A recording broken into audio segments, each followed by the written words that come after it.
Kita awali Kompas Pagi, Saudara, dengan informasi kecelakaan maut melibatkan sebuah minibus yang menabrak truk dan kios di Kabupaten Maros, Sulawesi Selatan. Insiden yang diduga dipicu akibat minibus melaju dengan kecepatan tinggi mengakibatkan sang sopir meninggal di lokasi kejadian. Benturan keras membuat bagian depan hingga atap minibus ringsek parah.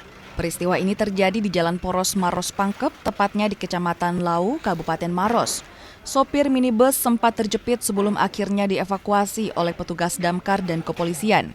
Polisi bilang kecelakaan terjadi diduga minibus melaju kencang hingga hilang kendali dan menabrak truk dan kios di pinggir jalan.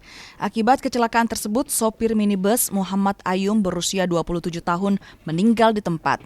Sementara 3 orang penumpang minibus mengalami luka-luka dan dilarikan ke rumah sakit. Mobil Daihatsu Xenia DD 1382 LP yang bergerak dari arah Pangkep ke Maros di TKP menabrak sudut sebelah kanan belakang sebuah mobil truk yang hendak memutar arah di pemutaran di TKP. Untuk korbannya ada korban 4 orang termasuk pengemudi.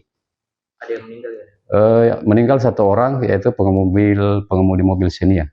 Sampai bisa menabrak truk tersebut, informasinya dari TKP saksi bahwa mobil Xenia tersebut melaju dengan kecepatan, kemudian nabrak mobil truk tersebut yang hendak memutar arah.